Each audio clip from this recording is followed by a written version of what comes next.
మామ నేను ఎప్పుడు ఒకటే బిలీవ్ చేస్తా, దేవుడు అందరికీ ఒకటే లెవెల్ ఆఫ్ బ్రెయిన్ని, ఒకటే లెవెల్ ఆఫ్ స్ట్రెంత్ని ఇస్తాడు. సో నువ్వు ఎప్పుడు కూడా నీ లైఫ్లో నాకు ఇది రాదు, నేను ఇది చేయలేనురా భయ నెగిటివ్గా ఎప్పుడు థింక్ చేయకూడదు. ఎందుకంటే ఒకసారి ఐన్స్టీన్ ఒక మాట చెప్తాడు, నువ్వు ఒక షార్క్ని తీసుకొచ్చి ఒక చెట్టుని ఎక్కమంటే అది ఎక్కలేదు.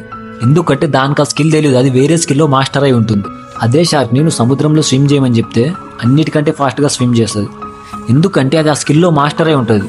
సో నువ్వు కూడా నీకు చదువు రావట్లేదని, నేను దేనికి పనికిరాను, నేనే చేయలేనని నెగిటివ్ మాత్రం థింక్ చేయకు. నీకు చదువు రాకపోయినా ఖచ్చితంగా ఏదో ఒక టాలెంట్ ఉంటుంది. అది వీడియో ఎడిటింగ్ కానీ, క్రికెట్ కానీ, వీడియో గేమ్స్ కానీ, ఏదైనా సరే.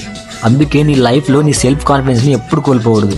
మన లైఫ్లో మనం డబ్బు సంపాదించాలంటే జాబ్ ఒక్కటే సొల్యూషన్ కాదు. నేను 10th క్లాస్లో ఉన్నప్పుడు మా maths sir Umamaheswara Reddy sir నాకు ఒక మాట చెప్పాడు, మనం మన లైఫ్లో ఎప్పుడు కూడా చదువు ఒక్కటే, జాబ్ ఒక్కటే సొల్యూషన్ అని థింక్ చేయకూడదు.